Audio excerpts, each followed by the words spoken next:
I ended up meeting this dude named Carlos at Lake Butler West Unit, and that's when I learned prison economics.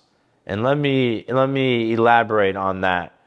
These little 2 months with Carlos, I learned exactly what had value in prison and how to obtain it. This motherfucker, when I mean this motherfucker, bro, had it sewed up. At least six figures, I would argue a low seven-figure income off prison chain gang hustle annually. And he has a life sentence. So he clearly has mastered the microeconomics of the chain gang. And I literally would just sit up at night and just hear him out on how to put 2 plus 2 equals 4, on how to bomb this up, how to bag that up. All right, good afternoon. This is State of Florida versus Stephen Testa with multiple cases before the court. Yo, what's poppin', man? It's your boy E.I. the King, and this is the Incarceration Podcast, where I talk about prison, pre, post, and present, and how everything that I experienced throughout my incarceration has forever changed my life. This is the Incarceration. So Forever Convict family, once again, we are on the journey to 50,000 subscribers. If you haven't subscribed, please go ahead and do so now. Share this channel with somebody who hasn't. All right, so you're in prison. You land at Graceville. Go ahead and begin to walk us through. You got a decade in front of you. I know you mentioned about, bonding out of prison on the appeal bond. So I guess let's go ahead and get to that part first. Just go ahead and walk us through I think you said for your first 15 months in prison. Like, how was that transition like? What was your schedule like in prison? What was going on? Give us some crazy stories, man. Paint the picture, dog. All right, I get to Graceville. Everyone. Let's backtrack slightly at the Wild Wild West, which is Lake Butler's annex. So there's not as much watered down bullshit. Everyone's basically trying to paint this picture on what your main unit's going to be like. That wasn't going down at the West Unit like county jail had fucked it up. Everyone at the West Unit was literally like on some get money and work out shit, because that's all they was doing at that West Unit, was shaking that VP and going on that rec yard and hitting the pull-up bars and shit. So that's all that was popping off, and everyone's really waiting for their main camp. That West Unit is like your transit facility. So anyway, fast forward, I get to Graceville. I'm already kind of like painted the picture about what to expect on a private facility, because you got DOC, which is state, Department of Corrections. Then you have private facilities that run and operate up under DOC standards. So Graceville was ran by CCA at the time. They're now GO, and actually who the fuck knows has them now, but they were CCA. And when I mean this spot was rough, it was rough and tough, but it had so many good perks. It had great hygiene, good food, all around the board, air conditioning. So there was so much good about it, but you were behind the door at all times unless you were in one dorm that was open bay. So Graceville was fucking rough, man. I will not lie. Immediately out the gate, I got in fights basically every day my first week on that pound. I ended up linking up with this big dude named, I hate fucking dropping names, but I think it'd be okay to maybe put him. Anyway, Big Keith, man. Shout out to Big Keith, bro. He basically put me on and showed me to 10 toes down, essentially. Like, you show your fucking ass and you'll do just fine. You already got the personality. I already see you got the heart. He literally is telling me this. And so I ended up starting to work out with Big Keith like every day. And he was huge. He just needed to like get in shape. Bro, me and Big Keith worked out like every fucking day for 3 months straight, bro. Big Keith got so fucking big. I got so big. We literally like, my first week was like fights. And I think that's literally what got Big Keith on my trail. Then we started he was some cutthroat motherfucker from Jacksonville, bro. Had the whole goddamn pound on smash. So literally like Robin Big type shit, Graceville. Who the fuck is this little Blanquito hanging out this fucking huge ass negrito? Literally all these Latinos. And then this one, Richie Rich came in, right? It's fucking crazy. I remember this shit like it was yesterday. I'm on the pull-up bar. Richie Rich like, hey, what's up, man? Come here. Right? And I guess everyone started finding out I smoke weed. I like to smoke this and that. It was like my pastime in there. And immediately he's my plug, honestly. That's why he pulled me over. But it was kind of like a bait and a lure because he wanted to really feel me out. Anyways, bought like $100 worth of weed from him. Long story short, Richie Rich and Big Keith ended up becoming like my role models my first 3 months on the pound. And they were like the two big dogs at that facility at the time. So maybe my charisma and just literally, when I said they were both in C3, my first dorm, first pod, first fucking housing unit in DOC was C3 at Graceville. So I literally went right into the pod where the two big dogs was at. And I wouldn't say I played up under them because I really just kept it real. They seen potential and they kept it a buck with me and they really opened the door. I started living and learning and eating with them every single day. And after that, it was fucking all up here. It was all uphill, bro. Literally. Richie Rich taught me to hustle. Big Keith gave me the heart. And from then, it was just like every fucking spot I landed at after that, it was just like, oh shit, what's up, bro? There were certain spots where people already had it lined up for me when I got there, man. Because like I had already made like a name for myself, I guess you could say. Like, oh shit, Bio, he's straight. Like, oh shit, Bio's here? Like, I swear, I don't really like toot the fucking horn, but Liberty, Franklin, ACI, I mean, we're talking about fucking level 7 camps here. I mean, do your fucking research, man. Literally, you just ask around. People know who Bio was, bro. All right, so you're in prison. Yeah. You learn the laws of the land. You get comfortable. You begin to navigate, just doing your bid, doing your time, and this has become, at that moment, home. Just doing time in the chain gang. Yeah, literally. So this kind of fast forwards some to the appeal bond. And what that was like already being in prison, I believe you said 15 months, and then having the opportunity to actually get out. How did that feel? Like, man, hell yeah, like I'm getting out and I'm going to be free. Like, what happened? So it was 9 months because it was before my birthday. And my birthday is Christmas Eve. I want to say it was like October, November, one of them, maybe 9 or 10 months. It was really drug out. But it was real slow paced because every single morning I was going to call outs for legal mail for like teleconferences with my lawyer. I had to go before the judge. I had to be deposited. I mean, there was just so much shit going on for like this whole month. There was like no suspense. It didn't really get real until I got a phone call from my mom saying that it's approved. And like 2 days later, they came at like 2 o'clock in the morning, bro. And like, yo, pack your shit up. You're getting transferred. I'm sure you've seen that fucking rodeo go down, which DOC's infamous for. They will knock on your door in the middle of the night, tell you to pack your shit up and fucking put you on a bus. And that's literally what they did. They put all my property in like a legal mail stow cabinet.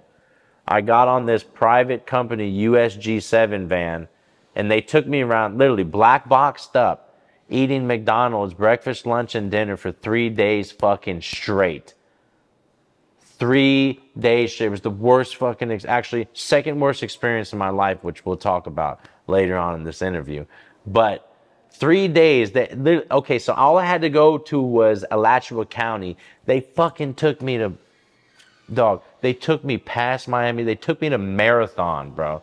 Literally to go pick this girl up to bring her back to Ocala. It didn't even make any sense, man. I was locked up in this dog cage, bro, for 3 days straight in a fucking van. So what happened whenever you got out? Yo. They took you to the county. They released you from the county, Took right? me to county, strapped me up on an ankle monitor. My dad was in the parking lot, picked me up.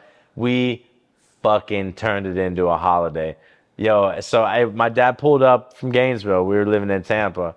It was a little 2-hour drive home. The entire clique is at the crib waiting on me. My boy Alan, Cameron, everyone, big fucking cohibas rolled up. We literally lit it up because I was to be on house arrest, so we could only really throw it down at my spot. Oh, man. Okay, so let's just talk about the appeal bond. So I was out 5 months, 6 months, I don't know. But the entire time I was just cheating the exact system. I mean, I was cheating the shit out the system. I was wrapping my thing up with tin foil. I was everywhere that I should not have been. You can fucking ask about me. Oh, so bro. you were leaving just by wrapping it up in Oh tinfoil? my God. I literally I'd have half a pound of tinfoil wrapped around this thing. I'd almost have to wear baggier jeans just to like conceal this thing. I went to Clearwater Beach. I went to Shepherd's Beach Resort one day with this big ass fucking ball of tinfoil on this fucking rink because these girls was inviting me out there. Right when I'm walking through the door, these police looked at it like, what the fuck is that? Immediately knowing this shit's fucking suspect. They chased me. Bro, I run from the fucking cops at Shepherd's. I was on my bike that night too, bro. It's fucking... I was lawless, bro. Literally, I did not give two, because literally, my lawyer looked me in the eyes and said, listen, Evan, we are not going to win this fucking case. All right? You're going to pay $70,000, which 10% of that, to get out on this bond just to hang the fuck out until they tell you got to go back in.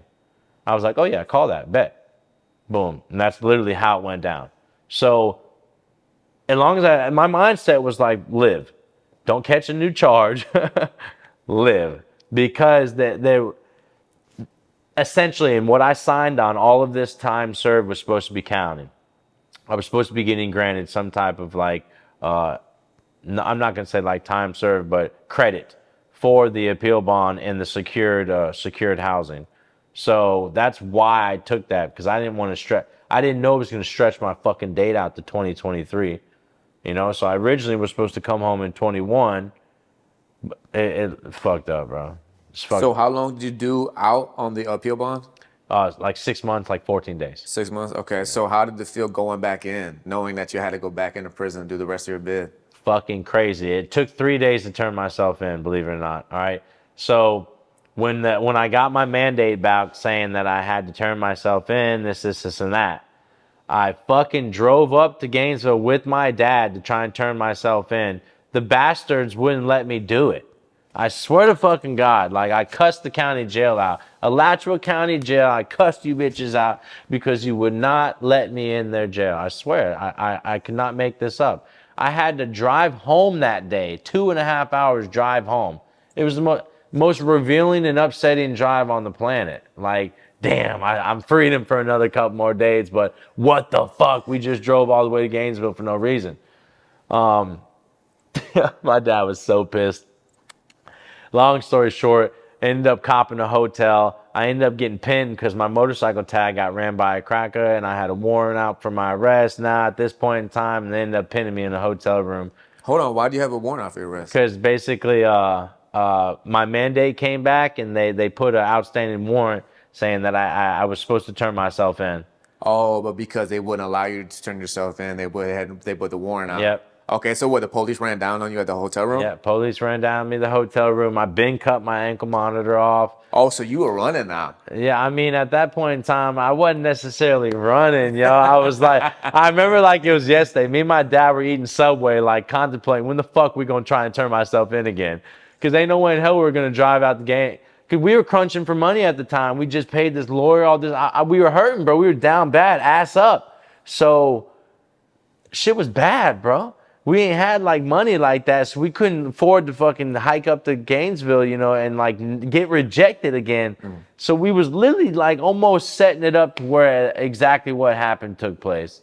So Pinellas County ended up booking me. I ended up went through the circuit, came back through Alachua County, Lake Butler, whole nine. I didn't go back to Graceville though. I got reclassified. So you didn't catch no extra time for the warrant and all that, no outside charge, nothing? No. Okay. So you go back into prison, you get reclassified. So let's go back into the prison story from then on. You get reclassified, and then what happens? I get reclassified. I ended up doing like 6 months at Lake Butler though, so my reclassification took fucking forever. I ended up meeting this dude named Carlos at Lake Butler West Unit, and that's when I learned prison economics. And let me elaborate on that. These little 2 months with Carlos, I learned exactly what had value in prison and how to obtain it. This motherfucker, when I mean this motherfucker, bro, had it sewed up. At least 6 figures, I would argue a low 7-figure income off prison chain gang hustle annually. And he has a life sentence. So he clearly has mastered the microeconomics of the chain gang.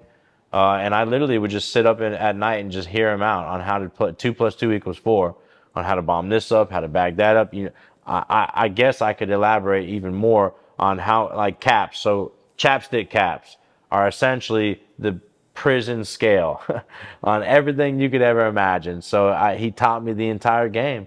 And in those 2 months, I learned the economics of the Department of Corrections, in which case really gave me leverage at the future camps that I would go to, because now I'm not only, I guess you could say, powerful in prestige, like with people. I'm good with all different affiliations, everything.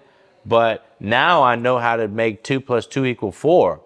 And I can orchestrate to make compounds have what they shouldn't have, essentially. And that's what builds the economy. So contraband, so essentially that's literally what I learned. I had gotten a master's degree in introduction to contraband while I was at Lake Butler West Unit.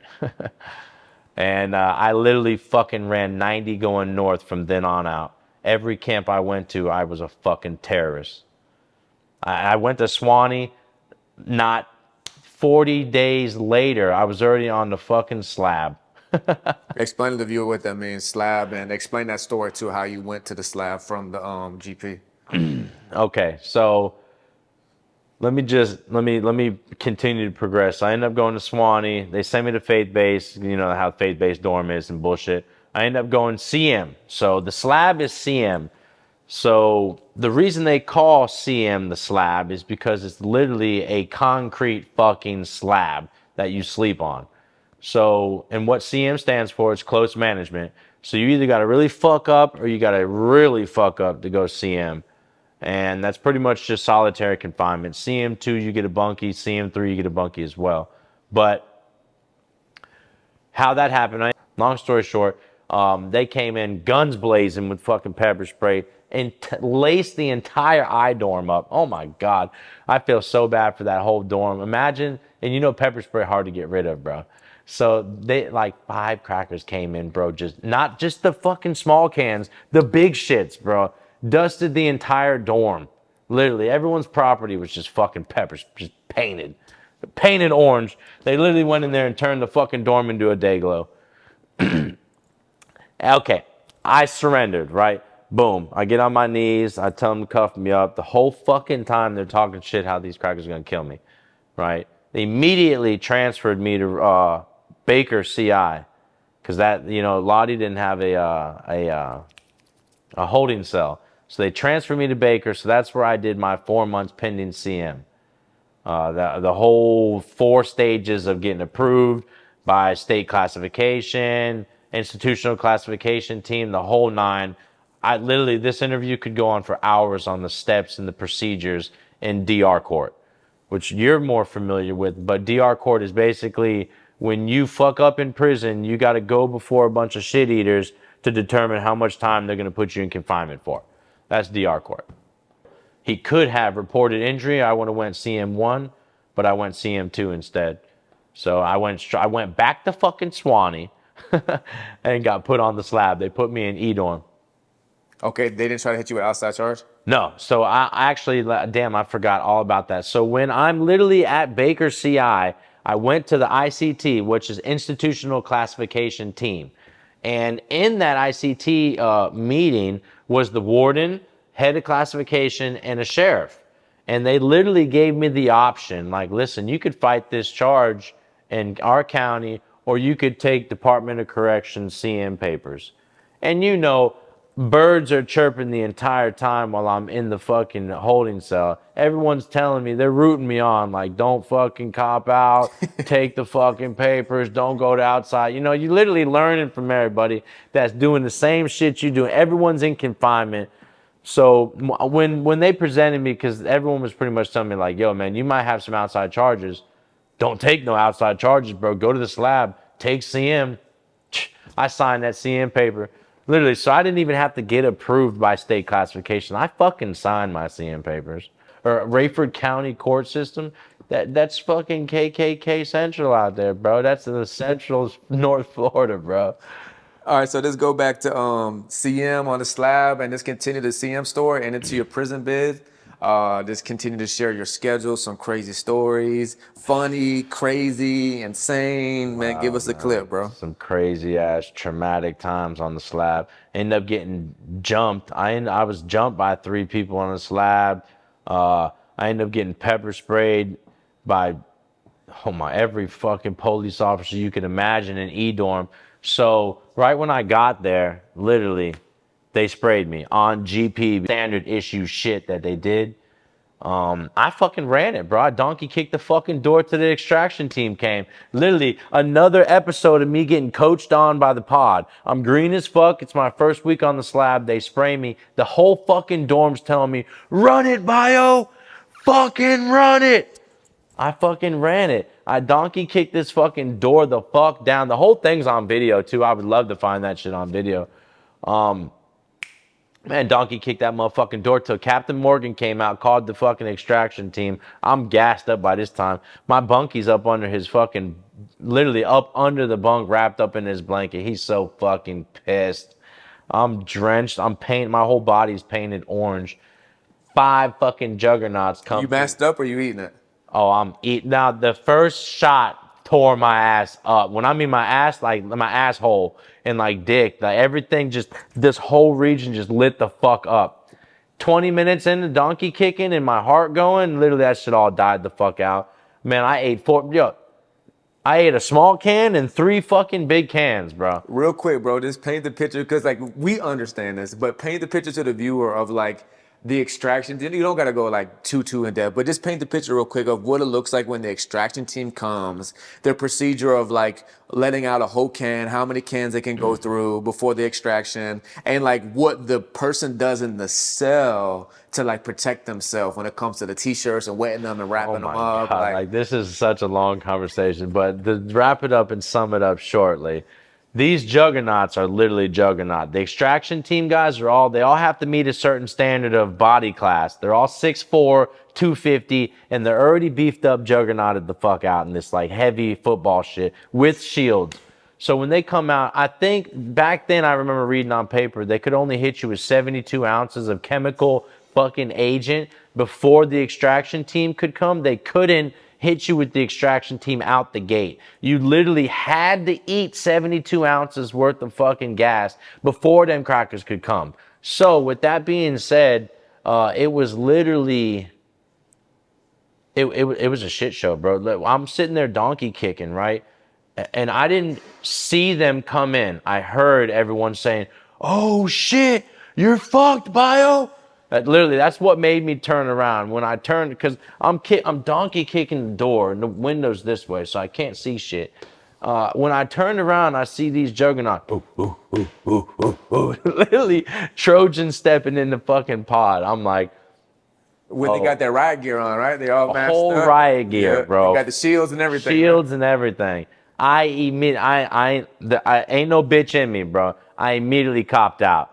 I immediately after I turned around, I seen these fucking Trojans. And the captain, the lady, Captain Morgan was her name. I literally looked her in the eyes. I'm like, yo, listen, sweetheart, let me the fuck out. I'm cuffing up right now.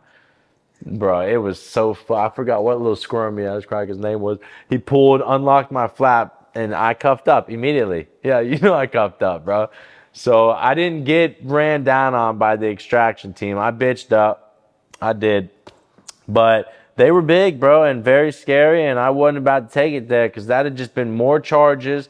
Because literally, you don't go through that and not wear an outside charge. How many cans they hit you with? 3. Well, 4 with the little side hippie shit, and then 3 of the big ones. So, and that was the 3rd time I've been sprayed. So I've been sprayed before that, and then I gotten sprayed again after that on the slab because I ended up crashing out this dude, and I ended up getting sent to G dorm. And you know, if someone say, it's not like out here, someone say this and that out here, bro, I'm looking the other way. You got me fucked up. In there, someone say something that's your reputation is tarnished, you walked on after that point in time. So some dude was talking all type of shit about me on the rec yard, ended up calling us out for day room, and I fucking kicked his whole fucking door in. And I kind of like had to do that. I ended up getting continued. I had a 90-day continuance, so I was supposed to get released back to open population, but by me crashing bro out, I ended up catching a DR for fighting, blase. So they put me back on CM3. So I did 18 months, and then finally I left Swanee and went to Sentry. So for 18 months, my master's degree in introduction to contraband pretty much was put on hold because I was in the highest security facility in the state of Florida. It was a CM camp. So I get the fucking Century, right? And by the time I get the Century, like they had already like pretty much laced it up for me. Oh shit, welcome, welcome bio. I get the F dorm immediately.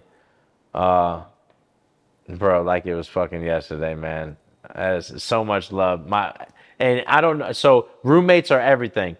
So when you get a good roommate and he's the plug, you souped up. Just so happened right when I get the fucking Century CI, my roommate is the property orderly. So just tell me how fucking badass that is when you get there. So if you know what I'm talking about, you did time. You know how hooked up it is to have a property orderly in your pocket. So G-Shock, everything that you could ever imagine that these police have taken from me, the property orderly somehow always manages to get that shit back. So it was like God was on my side, bro. I ain't even gonna front, man. My entire bid. I know it seems crazy. I went through some serious adverse moments, fights, got jumped. I've been stabbed. I've stabbed.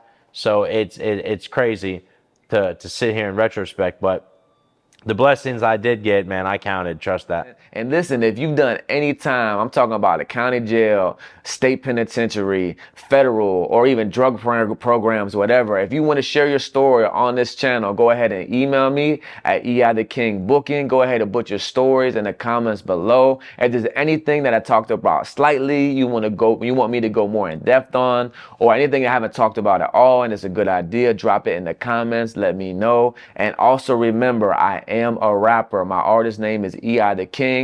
You can find my music on all platforms. I also have another channel, YouTube channel, my official artist channel, E.I. the King. And I also have another podcast. It's called Let Me Talk Bro, where I talk more so about my life, music, ministry, and all these things. Also, I have a Patreon with exclusive content. Everything is in the description below. So listen, man, till the next time, it's your boy, E.I. the King.